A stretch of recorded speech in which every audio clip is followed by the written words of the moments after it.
Casual Magic has been sponsored by Quiver, maker of the Quiver and Bolt deck cases and other fine deck holding accessories. Use the code CASUAL on their website for 10% off your order. We're also sponsored by Architect, the premier site for hosting your decks on the internet. I love them and they love me, and it seems like a good reason for you to use them. You can also support Casual Magic directly by going to our Patreon at patreon.com/ShivamB. And now, on with the show.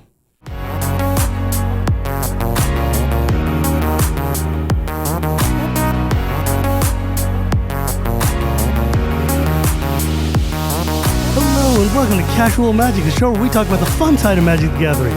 My name is Shivam Bhatt, and Casual Magic is brought to you by Architect and Quiver and my patrons at patreon.com/ShivamB.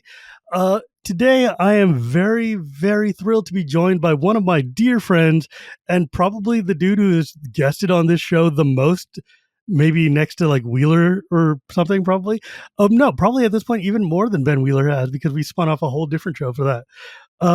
Gavin Verhey, who, you know, your title changes every time I talk to you. He's senior something or other at Wizards and makes cards, handles Commander, handles Pauper, handles PR, handles literally everything you could possibly want to do, and probably a bunch of stuff you don't want to do. And is also just one of my dear, dear friends in the community. And I'm super stoked to have you here today. Thanks for coming. Oh, I'm excited to be here as always. You know, gotta keep those numbers up. That's what I always think. Like, gotta be number one. Gotta beat out Wheeler. We're always neck and neck. So, the spike in you never dies, right? Yeah, exactly. Someone out there in the comments can hopefully, count it up and see who the most guests actually are. But I want to believe I'm number one. I do apologize in advance for my audio. I'm coming to you live from the hollowed halls of Wizards of the Coast, where my audio is my headphones. So emphasis on the hollow with the echoes going on.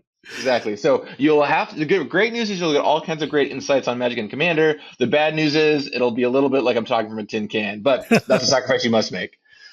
Life is hard sometimes. Also, this is the 275th episode of the show. Randomly. Holy smokes! That is completely insane to me. And thank you all for listening and joining me for this ridiculous stretch of time. But I have brought you here today, Gavin, because of a thing that is very important to me. The commander, what do you guys call it? The panel, the format panel, commander format panel. Yeah. And the commander format panel, which grew out of the ashes of the sad implosion of everything that happened last fall. But it's a group of people that I really, really respect and have a lot of great opinions. And I just think enough time has passed for me to be comfortable with talking about it, especially since you guys finally released a major announcement recently of the 5 unbans and the Game Changers update.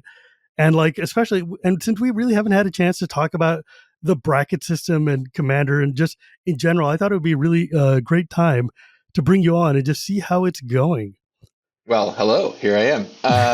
Yeah, I mean, we it's been a long road here, and a lot of discussions and forming a panel and everything, but, really excited to come out with kind of our big announcement, both doing a little bit of tweaking around the Game Changers list after we announced and the original versions of the brackets, as well as those 5 unbans that kind of, pull a few cards off that folks have been asking for, we're excited about, or in the case of the third category, we're Sway of the Stars. Which, yeah, you know what? I want to talk about that a little bit later, but I have thoughts about Sway of the Stars and Worldfire, but we can cover that in a minute. Before we go, though, there might be people in the world who don't know what the Commander format panel is. Can you tell it? Because if I do, I'll get emotional. Yeah, absolutely. So first of all, I guess I'll introduce myself. Hello, my name is Gavin Verhey. I'm principal game designer on Magic the Gathering. I design a lot of upcoming cards and sets. I was the lead designer for Final Fantasy, so that's very exciting. I'm working on some really cool stuff for far in the future I can't even tell you about yet. Cannot wait to have you on for Final Fantasy, man. Oh, man, it's going to be so many stories. Working on that set for 4+ years, Jeez. But I also run the Commander format panel, kind of the Wizards liaison there. But I want to be clear in saying I'm not the leader of the panel in the sense that I want to take everyone's feedback in and process it and try and synthesize it. But it's an incredible group of folks and they all have great opinions, and looking through all their opinions and taking them all in and talking with them has been really, really amazing in figuring out what we want to do going forward. So actually, that's kind of what that panel is. And the panel is 17 individuals who are all from all around the Commander sphere, from super casual players to CDH players, and and all, of course, with all kinds of different opinions. So it's just been really amazing having like this great repository of folks we can just talk with, throw questions out to, and so on. Actually, I am very curious about that because previously we had the rules committee, which was a collective group of 4 people who was in charge of making the decisions. And then we had our CAG, which was the advisory group, which would sit and kind of have the senatorial debates where we yell at each other while figuring out what to do and giving the panel and giving the RC feedback on decisions they should make. With 17 of the people on the panel here, what is the kind of like hierarchy here? Like you say, you're not the leader, but what can you at least like help shed some light on what it's actually like within that kind of space? Yeah, I mean, first of all, we foster a lot of open discussion, and I'll often just throw out questions that are just like, "Hey, what do you think about this?" Or "Can I just get some opinions on this?" And people will chime in and reply. We also do some, in the less like dramatic, impactful right now stuff, but maybe impacts things you'll see in the future. We've been asking a bunch of questions about like our sets and some upcoming cards. Like, "Hey, Mm. what do you think about these cards we're working on? Do you have any opinions on those? What are your thoughts on this?" But in terms of the actual process for um, any kind of game changers or refining that or unbans or what have you. We do a lot of discussion, like a lot of discussion back and forth, like making points, talking about what we like and don't like.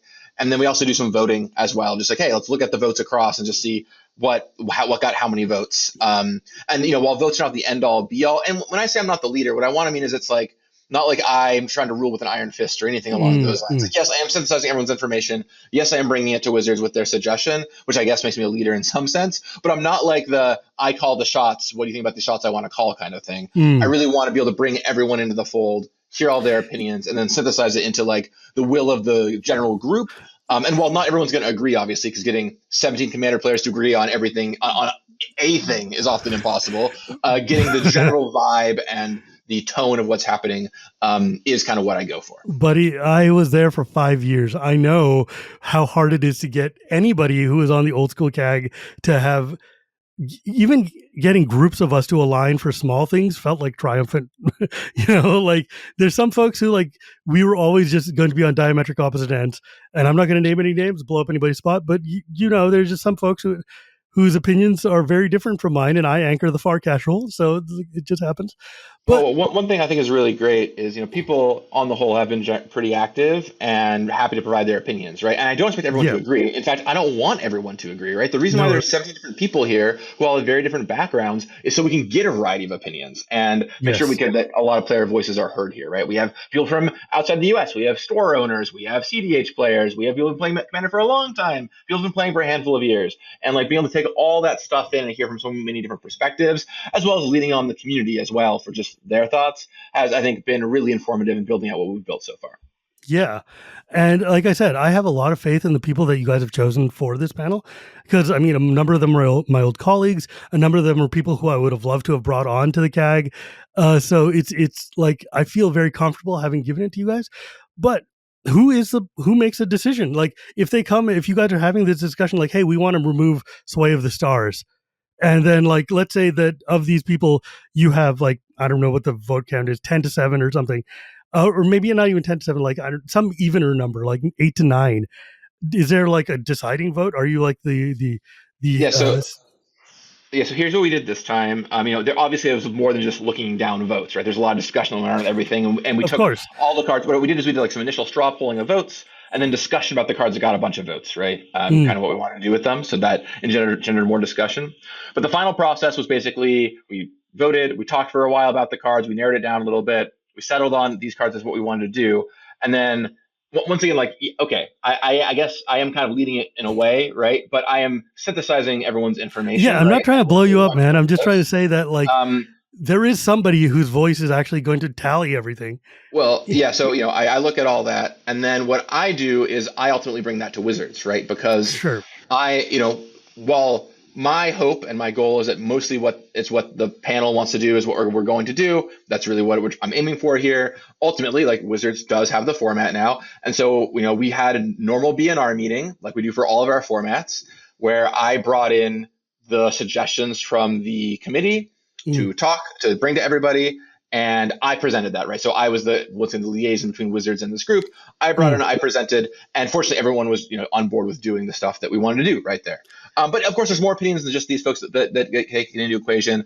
I brought all of what we were talking about to the Commander design team as well. Mm. So all of them also had a chance to weigh in and talk about it. And then took our initial salvo to the design team, and then the design team had a handful of notes, passed that back to the committee. We talked a bunch more. It was like, oh, some of those were good points. Some of them we'd agree with, some of them we don't agree with, whatever. Mm. Talk more, and then brought in. But ultimately, it was mostly the committee's choices for everything. And people were like, yep, sounds good. What they want to do here is good. So we had a nice meeting. We talked about it all, but it gave me a lot of faith in the process and a lot of faith in how much stock we at Wizards are putting in this group, right? Like, they're talented individuals.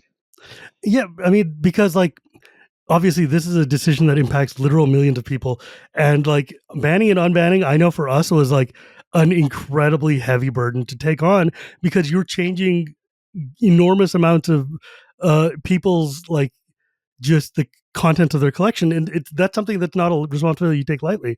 But I'm actually curious about that. One of the things that's related to that is that in one of the game changers, you had picked a card that was going to be on the game changers list, but it was already slated to be in a precon, or had been in a precon that had just come out. How do you guys intend to balance the needs of Wizards printing cards and making commander decks with the ideas of the panel? Well, I think for the most part, they're just going to operate independently from each other. Like, the panel should suggest the right things for Commander and the right direction for Commander, and that will help inform a lot of what we want to do going forward. But to use your exact example here, right? So Seedborn Muse is in one of the Tarkir Great decision, by the way. decks. Great decision. Certainly an all-time banger of a card, and now a game changer, because we decided we wanted to add it to the game changer list here. Now, of course, we finished that deck well over a year ago, right? So got ready. The fact the brackets of game changers didn't even exist, weren't even a twinkle in someone's eye over a year ago. So it wasn't really something that was be able to take it into account when we were making the precon. But I think it was right to put it on the list, despite the fact that it was in a precon. One thing I do want to really emphasize is, with the kind of rollout we made, whatever it was, 2 weeks ago now, we didn't change anything about how the brackets work besides the game changer list, because people spent a lot of time trying to learn how that works over the past couple of months, and telling their friends about it, making content about it, and all kinds of stuff like that. And changing all the rules, or a number of rules, making minute changes to how the whole bracket system works, would just mean that, okay, we do that, and then people have to relearn it all, and then 2 months later we make a few more tweaks and changes, right? And then we keep going down that path for ages, and no one can ever understand what it is. And at some point, people just check out. They're like, I don't know what the current rules are. I watched the video 2 months ago. I don't want to relearn it all again. So what we decided was a lot more important to us was, let's change the game changers for now. It was the one static thing that is easy to refer to. Everybody also has been asking us for more game changers, so it's an easy move to make. And then we will come back with some bracket level changes later this year, after they've had more times to sit, percolate, evolve, so on and so forth. Now, with that, when we do that, I think there's a decent chance we'll pull out some of the precon language from the descriptions of the brackets. I think that's been maybe a little more confusing than it's been helpful. But that's not set in stone yet. We're not sure exactly what we're doing. I mentioned all that in the article. Then that way you don't have to worry about, this card was in a precon once. What does that mean? It's I don't want to get into that kind of arbitration, I agree, because honestly, that was one of my problems with the bracket list when I first encountered it. Is saying something is a precon level is not as easy to grok as it used to be when precons actually sucked, right? Nowadays, precons are very strong, and some of most of my decks can hang with a precon barely. But for instance, I was playing against Ben Bateman in Chicago, or whatever the last MagicCon was, and all I had was this new Saheeli Energy precon, and he had his fully tricked out deck, and I hung with him neck for neck until he blew me out of the water. But it's you guys are getting much better at building decks, and those decks are coming out, and I don't think you can just it's not like the old C14 decks that sucked. Well, I think one of the things that goes along with that, to me, is that when in the bracket systems, there's 5 brackets right now. The second one says kind of at a precon level. And I think a lot of people don't have a good grasp on how strong an average precon today is. Because Nope. many people are like, oh, precon level, like none of my decks are at the precon level. But yet at the same time, I hear stories all the time from people that take precons to their tables and destroy everybody, right? And so I think modern day precons are actually quite powerful and can hang with most people's normal commander decks, or many people's normal commander decks anyway. Yeah. But it's not always apparent that way. So I think that it's one of those things where, well, maybe it is literally true, but if enough people don't know that or don't believe that to be true or don't want to be classified that way, that's indicative that the classification is wrong, right? Because even if Right. it's true, what doesn't really matter. What matters is No. how people use it, right? Yes. Now, um, before we get too deep, because like I do want to say one thing that like a lot of people seem to have missed when they were discussing this issue about whether Wizards is going to put cards in precons versus game changers list, that the commander list has banned cards that were in precons before. Literal Trade Secrets was in the Yeah. first commander precon and then banned very shortly after because it's a broken ass card. But Just a very silly magic card. That's one that it's like some people are, talking about the bans. Like, why is this one banned? Like, doesn't make any sense. And I'm like, you've never played against Trade Secrets. you've never Let me played tell you, 3 mana, you and me draw as many cards as we want. It's just not a reasonable No, situation. that is not an okay magic card. I mean, a lot of these card people. Someone tried to come to me the other day and say like, "Oh, you know what? They should unban limited resources." And I'm like, "Are you high? That Yeah, card is get one of that. the worst cards ever printed, let I'm good. alone for a multiplayer game. And it's 1 mana. It's 1 mana, and it's like, hey, guess what? Once there are 10 land on the table, nobody gets to play land ever. Yeah. It doesn't matter if one guy Who got all wanted a 10. fourth land anyway? Who Yeah, wanted like that? what the hell? Anyways, notwithstanding, um, can we actually back up a step and explain what is the game changer list? What does it mean versus the ban list? Because there's been a lot of discussion, especially post this game changer change, of people who are kind of aggressively going at the GC list as if it's just a brand new ban. And I'm like, you guys are not understanding what this point is. Yeah, so the Game Changers list is sort of like a How did it come halfway up? point. How did it come about? Yes, the Game Changers list is sort of like a halfway point between a ban and not a ban, right? It's sort of just a list that says, hey, these cards are like pretty strong and mean business or imply certain kinds of play patterns. Before putting them in your deck, you should like think about it a little bit, right? Like you should know that some people don't want to play against this stuff or it's going to really maybe warp a game around it. The idea being that we can have a list that kind of refers to the bracket system. So, like brackets 1 and 2, no game changers are allowed. Bracket 3, you have up to 3 game changers. Brackets 4 and 5 are unlimited game changers. So, like, if you want to opt out of playing against Ristic Study, you're like, I just do not want to ever play against Ristic Study. There's a bracket for you, right? You can just be like, no bracket 3 play for me. 1 and 2 is where I want to live. Which is really nice. It also serves as a way to sort of signal what cards could be banned in the future, which I think is really important. No matter how you feel about the Jewel Lotus and Mana Crypt and Dockside bans, I think especially with Jewel Lotus and Mana Crypt, the fact that they came out of nowhere was maybe the toughest part for people, right? There was just not a lot of signaling on those cards.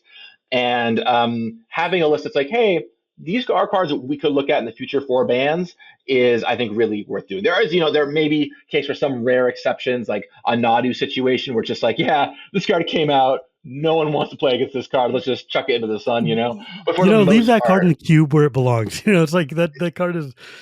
But Nadu just trying to speed run getting banned in as many formats as possible, yeah. But in general, it's kind of like a halfway point, and just like an indication that these cards are really powerful and mean business.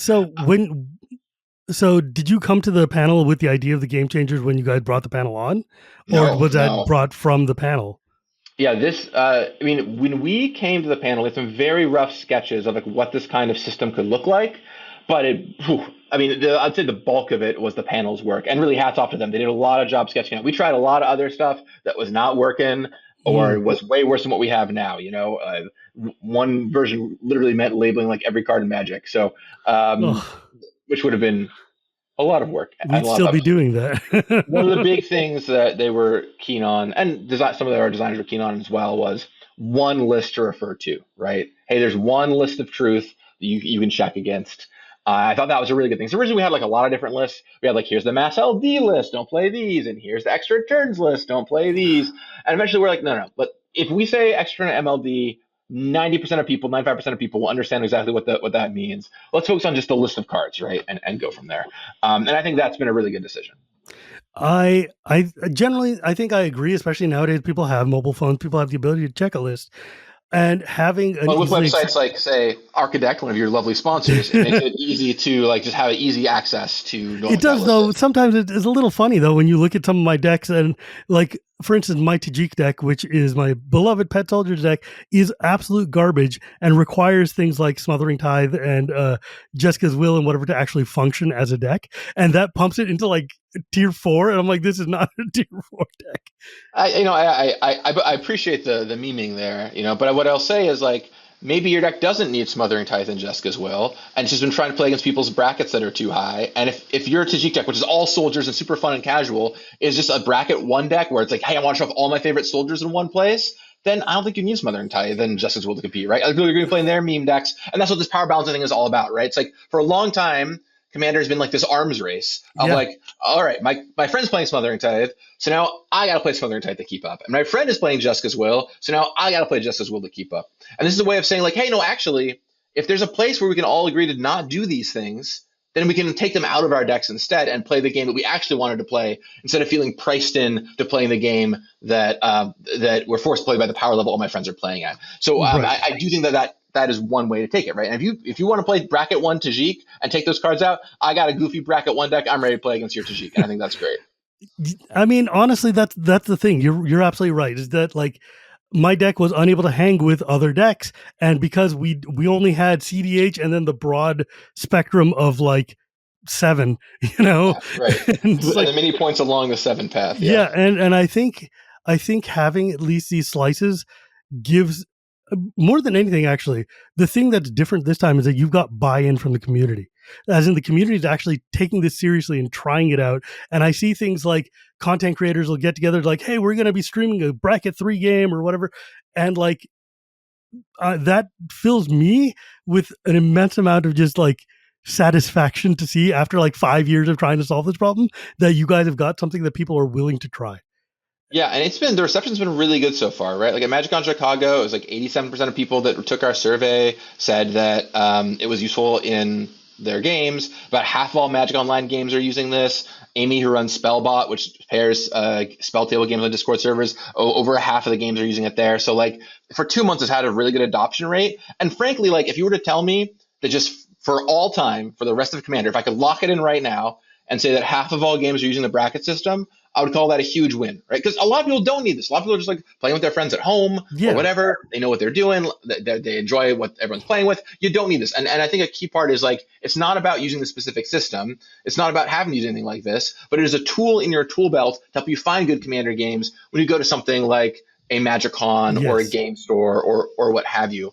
And more than anything, it's just good nomenclature to have to describe what you're talking about. Words like yeah, game changers, words like brackets can get you directionally correct. Because ultimately, I don't care if you use the bracket system or not. What I care about is you having a good Commander game, and whatever pieces of exactly. this information you want to use to like make a great Commander match for you, that's a win in my book. And I've seen more pregame conversations in the past 2 months than at like any other point in Commander's history. Exactly. Like I don't necessarily stick to the bracket system, but I do like the game changer and I do use like the nomenclature, at least basic, to help people understand.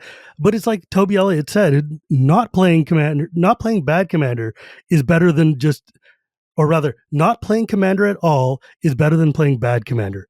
And having the ability to sit there and say like, hey guys, let's just sit and like, what deck are you playing? This is what my deck is.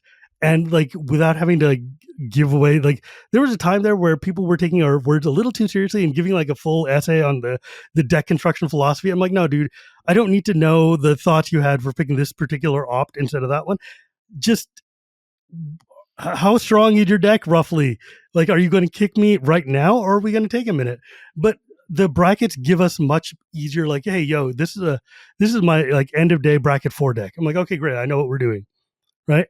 And I think that's been a phenomenal help. Well, and I think also in that camp, like just being able to once again have the language to describe that stuff and be able to talk about the pieces of it that you want to talk about and use game changers as a reference point is good. And like anything in life, frankly, just knowing what you're getting into in advance helps out a lot, right? Like if we four Turns sit out, down and we can talk in advance and learn, hey, my deck is going to be way more powerful than all your decks or whatever, and everyone's okay with that, we've all consented, and Yeah. we all know what to expect, that's a huge level of difference, right? Because then maybe it's like, okay, well, we should be attacking Gavin first, or like, Right. hey, when the game ends out of nowhere, I'm not like, oh man, that's not what I thought could happen, because at least I knew in advance, right? And that kind of advanced knowledge just I think is helpful to make the games feel more smooth and like you're getting a game that you expected, because that mismatch of expectations is always really frustrating when it happens. Right? Whenever I'm playing a Commander game, like a year ago, I'm playing a Commander game. It was really tight and going really well, and then out of nowhere, I'd get like Thassa's Oracle combo or something like that, and I'm like, that's just not what I thought we were doing here, right? That's not what I thought was about to happen. I Right. get you put it in your deck. It's just like not a thing that was on my radar,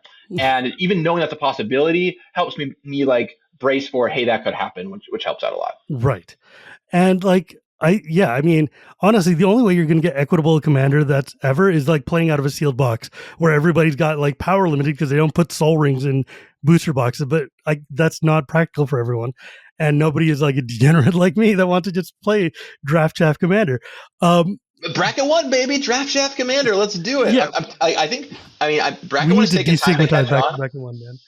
Bracket one is taking time to catch on. It really is. Like at the beginning, there was not a lot of bracket one traction, but as time has gone on, I've seen more and more folks playing bracket one decks. I've seen more and more streamers talking about it, and now I think people have actually built their decks up. And when you watch them play together, it is a blast. Like you want to talk about playing Commander 10 years ago, that is what it feels like. And we're gonna get more time. We're gonna see how things evolve. Who knows how it's gonna turn out in the end, whatever. But like now, I have a bracket one deck. It's like, and it's super fun to like go out and try it with people, right? So I have a deck I that mean, is all I live cards there, I've man. made, which, as you can imagine, does not have a very consistent gameplay pattern.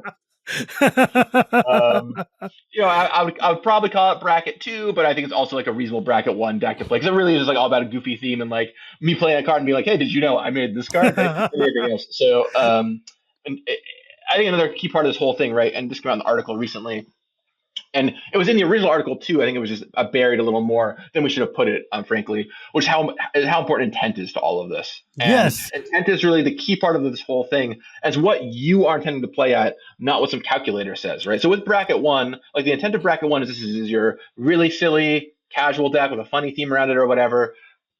That's what you should be building around. It's not like, oh well, I made the strongest deck that's going to smash you. That is technically a one that I can, or two The that I can. example That's not what it's about, right? The example I like to use is that I could give my Tajik deck to Reed Duke, and he would be able to crush people with it up and down the street with ease, right? Because he's got intent to win and like the mindset of a spike. And he could give me the like top tier CDH deck, and I would dirtle all day long because that's just my intention, is the way I play. The thing is, you can have as strong or as weak a card in your deck as you want. You're the one putting the cards in your deck first off, so you can limit the power by making those decisions before you even start. And you're the one playing the game. If somebody is sitting there and has built a Rube Goldberg machine, and they've been talking about it for months, and this is finally the time is going to go off, and it's got 7 cards on the table, and you've got the counter in your hand, I'm the type of guy who would just sit and sandbag it because I want to watch your machine go off, because I would rather have that experience. And other people are like, hey, you should have played around it. And I'm like, that's not the philosophy that I hold to. And but intention matters a lot. And if we're having a no holds barred game or something, and we talk about that up front, rad. I know what I'm getting into.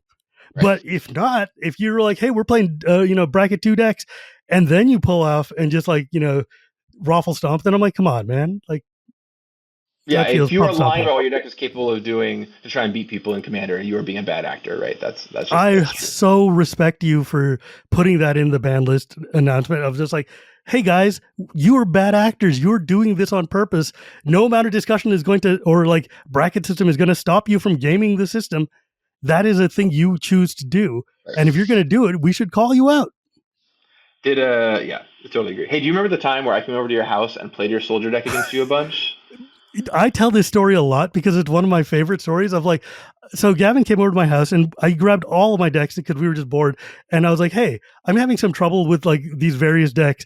And he picked them all up and literally killed me with every single deck I own. And then to prove the point, we switched decks. And then he killed me again with the other half of my decks. And I was like, okay, so I see that the problem is not the deck, it's the player. you drew bad, Well, yeah, I'm sure. It was all in the shuffle, whatever. No, it's like... Richard Garfield told me once when we were working on Dominaria, he said, the secret to Magic is when you win, you're a genius, and when you lose, it's your deck's fault. And I've always stuck with that. That is the ultimate truth, my friend. Um, God, dude, I love telling that story because it matters for this discussion. Intention and just how you play changes the way you impact these things. And like, I haven't talked a lot about Jewel Lotus and Monocrypt because they very upset me the way things went down. But I fully agree with banning them and removing them, and I'm deeply grateful to you guys for not immediately backtracking on that. Because like a lot of people were like, "Oh yeah, they're totally going to." I'm like, "They're if they are, we're going to have a discussion offline, and it's going to not be as kindly as this one is." But like, I just think that that the format is better without them. It even at the top tier, it just makes people do more things and have to work for it. Um, I don't know. I'm not going to get into design mistakes, but I think those were like Monocrypt lived for a little too long, and Jeweled Lotus I would not have printed. That being notwithstanding, um, I am curious about the cards you chose to unban. Most of them I fully agree with. Coalition Victory. It's been the like specter on the ban list for 1,000 years. Happy birthday, everybody! You've got your 8 mana win con. Do whatever you're going to do with it. Yeah, Coalition Victory actually took a lot more discussion than I was expecting. Like it was the card that before I started talking about any of this, I was just like Coalition Victory. Well, that can come off, no problem. Yeah, right. Like who cares? I do think there were like some pretty decent arguments made for the reason why it was on the list, which was that it means that against any 5-color commander deck, because having all 5 basic land types is trivial today, right? Yeah. That's super easy. Nowadays, it's 2 triomes. Commander deck, it says if you control your commander, you win the game. And do we want every person to have to play around? If you control your commander, you win the game on an 8-mana card forever, which is, I think, a reasonable argument, right? Like it is a thing that's not that satisfying when the game ends that way. Is it? No. I mean, yes, it's 8 mana, but it could be just as frustrating when it happens as a lot of other combinations. Ultimately, we decided it was a fine game changer. Let's try it out. Let's see how people react to it. But that one I took a lot more discussion. I think there were a lot of good arguments raised as to, hey, why this is on the ban list fairly. So even though it's like the meme card and the Spectre card, I think the discussion around it was really good. And one more great reason why I'm glad I have this incredible panel, right? Because when we did ultimately decide to take that card off, it was opinions from people in the group that was like, wow, we should actually talk about this more and explain this more, right? Yeah, I mean, like when we were on the CAG, we discussed that card like 4 times a year. And honestly, I've held every position you can have on that card just because it's so easy to make a very convincing argument on this is just not in the format's interest, or it's just not built with a format in mind. The same way there's some cards that are just banned that are just like, these are not commander cards. They're not meant for us. Like they just do not work with format as intended. But like I'm okay with it being unbanned because like honestly, whatever. You know what? If you've got 8 mana in a 5-color deck, I've already died to Ur Dragon. So it's fine. But like Sway of the Stars is such an annoyingly miserable card to play. Like I thought unbanning Worldfire was a dumb idea when they did it. However, it has had no impact at all. And I'm pretty sure that Sway of the Stars is also going to be like, that's a 10 mana card that makes me play longer. Why would I do that? But I was just like, I'm just curious, like, why did you decide that was okay? Yeah, so I mean, honestly, Worldfire was the comp here in many ways, right? Like, so Worldfire was unbanned at the time. I was like, why, right? Like, what? That's what I said. Like, why would this be a good thing to have around? But what I've come to learn is they're basically not played except by a small group of people that really, really, really enjoy those cards. And with Sway of the Stars, it's like, this is a card that's not really going to see play. Most people are not going to play this card. But a very tiny number of people that love cards like these, or have a goofy bracket 1 deck or whatever, that really love this thing, now have access to this 10 mana cost sorcery that they can play. Also, I think, if you think about when that card came out, Betrayers of Kamigawa, it was a time where there's a lot fewer Magic cards made than there are today. Yeah. A lot fewer. And these days, we make so many Magic cards, and there's so many cards that do things that are like kind of annoying and expensive, but like people mostly don't play them, and a couple people do because they enjoy them, right? And when you think about so many other comps that are legal, Scrambleverse, Warp World, Illicit Auction, like all this stuff, it's like, well, those are all fit under the category of annoying to cast and resolve too, but that doesn't put them on the commander ban list. So that's also fair. So Sway of the Stars gets freed. It did not sway you, did it? No, it did not. Yeah, I mean, like, cause the thing is, like, a lot of these things, they're going to come off the ban list. They're going to, like, be like, ooh, look at that. And then they're just going to drop into the pond of Magic cards and never be seen again. Right, exactly. Like, I know there'll be probably for the next 6 months or so, there'll be a lot of people be like, ooh, I can't wait to try this out. And maybe some people try Cast Away the Stars once. They're like, well, I did that. It was about as fun as I thought it was going to be. Out of my deck, and then we move on with our lives. Exactly. The best I've heard for Sway the Stars so far is in your Rico deck for a 10 mana cost card to hit them. So that's it. Dude, if we're talking about rules changes, I'd like you to make commander tax on Commander Ninjutsu anytime now, please. And you're like, yeah, no. But yeah, Panoptic Mirror, are you not worried about infinite turns or infinite Armageddons or infinite whatevers? Or is it just the fact that it's a 5 mana? I'll tell you, Shivam, it's the second Armageddon is not the one that gets you. It's the first Armageddon. That's fair. Okay, so with Panoptic Mirror, first of all, I've always loved this card. It's maybe it's awesome. Although obviously the whole group's opinion is taken into account here, but it's really fun. It actually opens up a lot of cool fun stuff if you put just cool cards on it, right? Like casting Cruel Ultimate every turn or whatever, like sick, sign me up, right? There's two problems with Panoptic Mirror. The first one is the obvious one, which is extra turns, right? First of all, it's a game changer. So for those involved in bracketed play, like you're already told not to do easy infinite combos or chain extra turns, so you should be playing a lot of those cards anyway at the brackets it's involved in. And second of all, it's like you have to play a 5 mana artifact that does nothing, and then spend 5 more mana in your upkeep. It's just very slow. It is a very slow card on that card. And I do feel like one thing we're trying to be conscious of is that brackets are still being accepted. They're still being tried out or whatever. So the cards we unbanned this time around, it's not like, oh, they're only on the game changer list. Nobody will play against them now, because a lot of people aren't even using brackets yet. And although I never expect everyone will use brackets, I think we get to even higher than we are right now. And Panoptic Mirror, infinite combos is the kind of thing that most tables will talk about, even if they're not using the brackets. Yeah, even before, people would be like, yo, my deck's got infinite combos in it. Right. Or that's just a thing you bring up because it's nice. Right, because you want to know how the game's going to end, right? That's an important thing to talk about. And that was the argument I used to make for Sheldon. I'm like, look, dude, it's just infinitely slow and the easiest destroyed thing on the planet. If somebody pops off with it, great. They're not putting balance on there, so who cares? Yeah, and kind of the old argument for Panoptic Mirror was it's really frustrating to have a board sweeper on there every turn, which I think was true a long time ago in 2005, 2006, whenever it was banned. Mm-hmm. But these days, there's so much artifact enchantment removal and so many ways to put in your deck that will get rid of this thing. I'm not worried about someone putting a austere command they're going to cast every turn or something. That would be sick though. Yeah, that's why I think there are some fun things that can happen with this card. So there's fun to be opened up there. Yeah. Much like Gifts Ungiven, right? Gifts to me is the card that's just fun. Yeah, Gift is. I have been on the ban intuition and unban gifts train and not knowing which side is better because I hated that we were fence sitting. Those cards are effectively the same for the purposes of combo winning. So it's nice to see Gifts, which is was a very cheap card that was printed 1 billion times. And finally, it's just such a fun card to play. So it's cool to see that people get a chance to use it. Intuition and Gifts happily in the middle, right? Happily in the middle. They're both on the game changer list now, finally where they deserve to be. I'm right there. What Gifts Ungiven is it is a really strong, it's a very strong card. Make no mistake about it. There are some combos you can do with it. I know it's the one that's gotten the CDH players talking the most, right? But on the flip side, it's also a very fun card. It's a beloved card. It's a card with a lot of history. In one of our meetings internally, we're like, this is an unban every Magic boomer will love, right? Because just right? We all fond of Gifts Ungiven memories. Plus, you get the added element of in Commander of the politics. Hey, look, I'm going to find 4 cards.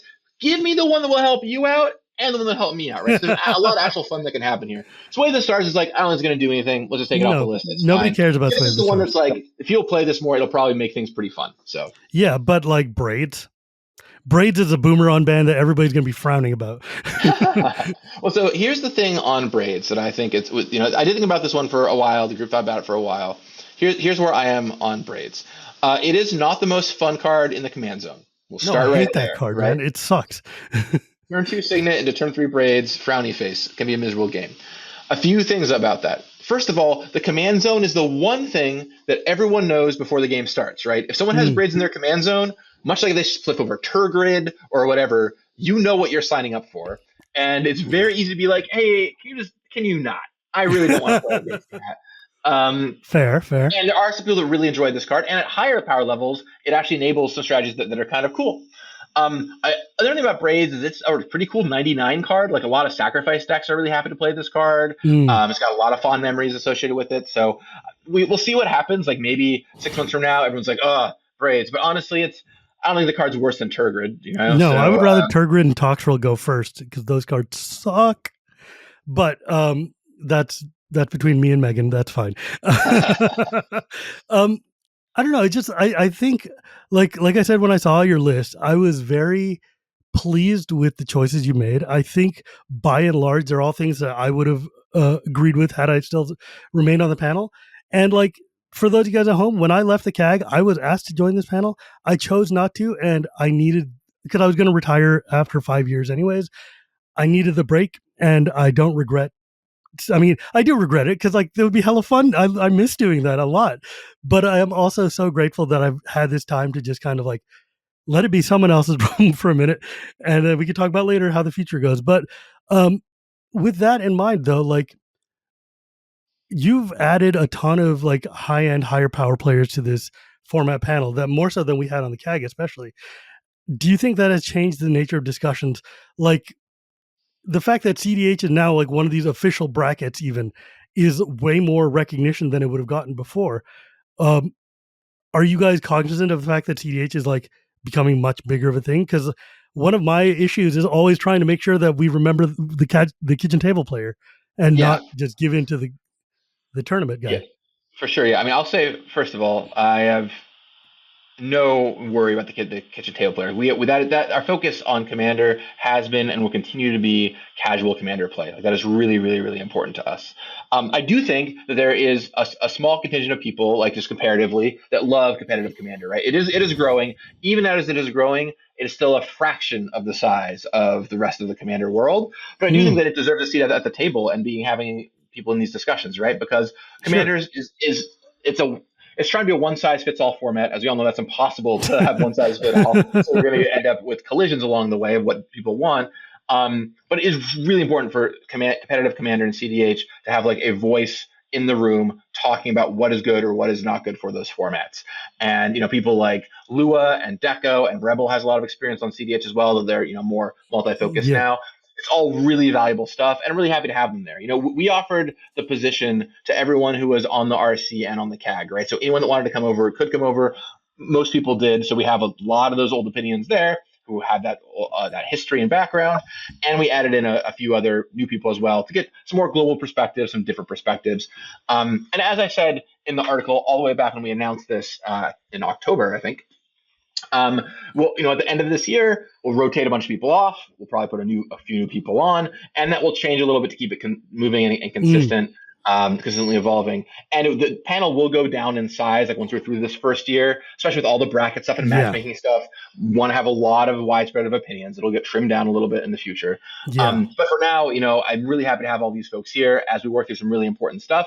And CDH and higher powered commander is absolutely a critical piece of that conversation. We're not going Mm. to focus solely on that crowd by any stretch of the imagination, but I'm glad that they're there to be able to No, I provide their agree. thoughts.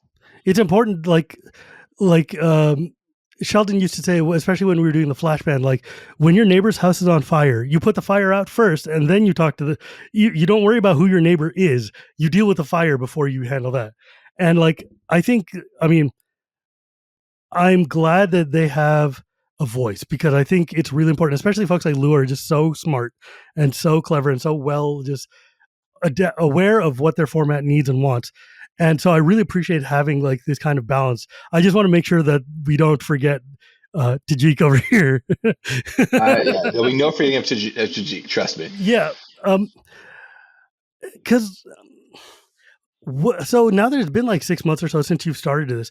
What is Wizards like reaction to this idea of this panel? How do you think it's been working? Even with the popper panel you guys have had. I think it's been pretty positive. I mean, like I said, the fact that for the most part we just proposed everything we wanted to do, and people have been like, "Yep, we have trust in you, and we have trust in the group. Let's do it." Right. So I feel like we're really empowered, and I'm sure at some point in the future there'll be maybe a little more of like, "Ooh, what about this or what have you?" But I think the reaction from the community has been pretty good too. Like uh, overall, the reaction has been pretty positive on the stuff that we've done, a lot more positive than negative, and that's really, really good to see. So Well, unbans generally tend to be more positive than negative.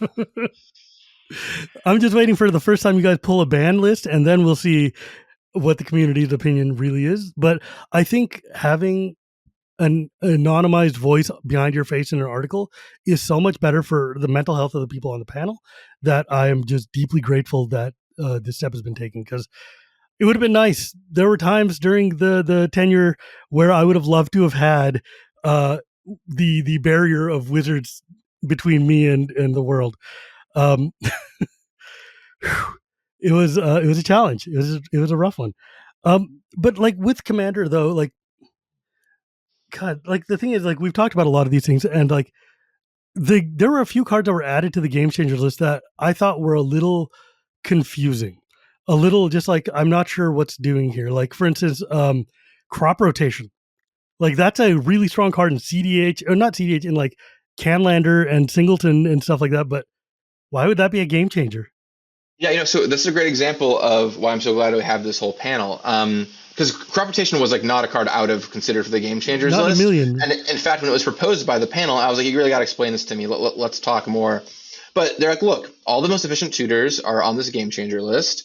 This tutors any land, when there's a lot of lands in Magic, from your deck onto the battlefield for 1 mana. And I'm like, okay, that's a decent argument. We started looking at the lands you could get, and I was like, oh, okay, it makes enough sense to me. Frankly, I still think it's like a card on the cusp. If we come back and were to tweak some stuff on the list, take a few cards off, I think we could talk about crop rotation being one of the ones that comes off. But I do think that it is like when the group ran through their thought process, I was like, that makes a lot of sense. And it was far from unanimous, but there were a lot of people that I thought it should be there. So we'll take into account all the future feedback and stuff like that when we make any tweaks. But it did make a lot of sense once it was explained to me. It is a very strong card. I mean, like real talk, it is insanely powerful. But we don't have Caracas, so like I don't know what you're worried about. But it's so when you guys were saying, "Hey, we want to change the game changers list," was the like did the panel come to you with like, "Hey, you should consider these cards," or were there some that you guys brought to them? Yeah, well, what we did is I had everyone suggest cards that they had heard from people. Like we all listened to the community. We like all listed all the cards that had been suggested to us. I Mm. also pulled the commander design team for like, hey, what are cards you think should be on this list? And I took all their ideas, and then we looked at all of them. So we have like a huge list with Yeah, like way more cards than we would ever want to put on here. But just to be really thorough and talk about a lot of different cards. So we looked at hundreds of potential cards for the game changers list. yeah. Like I'm like Mishra's Workshop. Who's even playing Mishra's Workshop? But it is a powerful card. I mean, I don't regret putting it on. I mean, I don't regret you guys putting it on there. But it's just kind of like, huh? I didn't know Workshop was a problem for us. We're not vintage. But like some of these cards, like putting Deflecting Swat on there as the only free card, or were the other free cards already on the list? Fierce Guardianship is already there. Okay, yeah, As is Force of Will. sure, yeah. But like the free with your commander card. So like the one that makes your team indestructible, is fine. Who cares? Nobody remembers the green one. Nobody remembers the black one. The The black black one's one pretty is deadly raw. Like it kills a creature. yeah, I guess. But Deflecting Swat is like one of my favorite ones, just because when you've Deflecting Swatted a Bajuka Bog, you are really living. Like that is truly choice right there. Um, I don't know. I think I think putting the free cards on there are a great idea because they're miserable. I mean, not miserable, but God, they're strong. And like when somebody starts with that, you know where you're sitting at the table. Like, okay, we're already at a higher tier than we should be. But like Consecrated Sphinx, just a good classic old school commander card. Yeah, I mean, Concentrated Sphinx, if you went tap with that, then the game is probably over. I mean, So a, fair. a lot of folks asked for Consecrated Sphinx, so we put it on. We'll talk about it more and evaluate it. I know Mm, some people have said, I don't know about this one as much, but it is certainly it is a powerful magic card, especially in those lower brackets, which is where we kind of want to keep it out of. yeah. Is there anything that like, and I know you did the article, but I'm very, very curious why you didn't put Farewell. Farewell is one of the most miserable cards of modern day. And it gets every time you play a Farewell, yeah, it's got utility and it's got value, but people get real unhappy every time it hits a table. Yeah, there are people on the panel on both sides of the farewell discussion. I mean, I talk about in the article kind of our opinion Yeah. on farewell. It's a strong board resetting card, but it is a 6 mana board resetting card, and some of those are allowed to be there. It does tweak the game maybe more than ideal, but is it a game changer? We're on the side of no for now, but we'll keep investigating for the future. Yeah. And once again, I appreciate your full-throated defense of Soul Ring every time somebody talks about it. Soul Ring is the pillar that holds up Commander. Leave it alone. Leave Soul Ring alone. It's got to stay. Yeah, it is the face of the format, right? Have you been considering any other like rules changes? Things like what if life was 30, or any like if your companion counts as part of the 99 or anything like? Have there any like? Because I mean, we don't want to mess with Commander too much. It's working, But surely you guys must have had some discussions about thoughts. My basic premise is that Commander is the most successful format in Magic. Let's not change too much about it, right? I don't want to do anything drastic like 30 life now or whatever your deck size is now. Minimum deck size is now 300 cards or anything like that, right? Help with your cuts though. Your minimum deck size should be the number of sleeves that comes in the box. 102. I do think there are some like small scale rules tweaks we could talk about. I'll give some low hanging fruit like wishes and hybrid or things that I'm asked for all the time. Sure. Obviously, I'm not saying we are or are not going to do those, but we're going to talk about them, see what we want to do with them, because they are popular community points of feedback, and we should evaluate them appropriately. We will talk about them. We haven't done that yet. Our focus has really been on the brackets and the game changers and all that kind of stuff. So yeah, with that in mind, though, thank you so much for joining me today, Gavin. I know that like these questions are hard and but I'm here from a position of caring and wanting to know more. And I think you guys have done a great job so far shepherding Commander and in this like half year or so. And I'm very eager to see how the community responds to a lot of these choices. And I'm so glad that you didn't decide to make your first action reversing the stuff that brought us here in the first place. Because just from an emotional level, I would have had a very hard time dealing with, oh, hey guys, it's a new group. And by the way, we're sweeping everything. Because I would have just it would have felt like caving in a way that I would not have appreciated. So I'm glad that you guys at least respected that. And also, I know that most of the group, that's the same group from before. They're not going to put themselves back in the position that we all remember what happened in September. But with that in mind, though, do you have any closing thoughts about this group or this list change or what the reaction has been from the audience? Yeah, I just want to say thanks for all your feedback. We've made a lot of changes based on what you've said, so keep sending us your feedback. Social media is great. We have the official Magic Discord is great. You can post in the comments of my video or whatever, however you want to put it. But please send us your feedback on stuff. And also just say that one of the biggest things that's been impressed upon me is Commander moves slow. Let's not try and do too much change too quickly. So you might see a number of things roll out over the next couple of years, but we're trying not to do too much too fast. Right? That's why we said no more ban list changes for the rest of this year. Let's just let things kind of mellow out a little bit, right? We'll have some bracket updates and some other stuff. That's important for us. And I mean, real talk, 5 changes on the ban list at one go is like explosive for Commander. It's never been done before this scale. It's insane to think that we've got 5 cards off the ban list. But with that, my friend, where can people find you if they want to find you or give you feedback or commentary? Well, of course, I'm at Gavin Verhey pretty much everywhere, well, except for my YouTube channel, Good Morning Magic, which you can go find me at, and where I post videos about designing Magic or what we're doing with Commander and much more. Yep. And as always, you can find me at Gear Report Gears. You can find this podcast, or not Gear Report Gears, at Shivam on Blue Sky. Though Gear Report Gears still active. Anyways, and you can find this podcast on YouTube every Tuesday, thanks to my editor, Dan. You can also hear me on Achievement Wheeler Love Magic or The Chronicles of Dragonlance. But remember, my friends, it's not magic without the gathering, and we'll see you next time.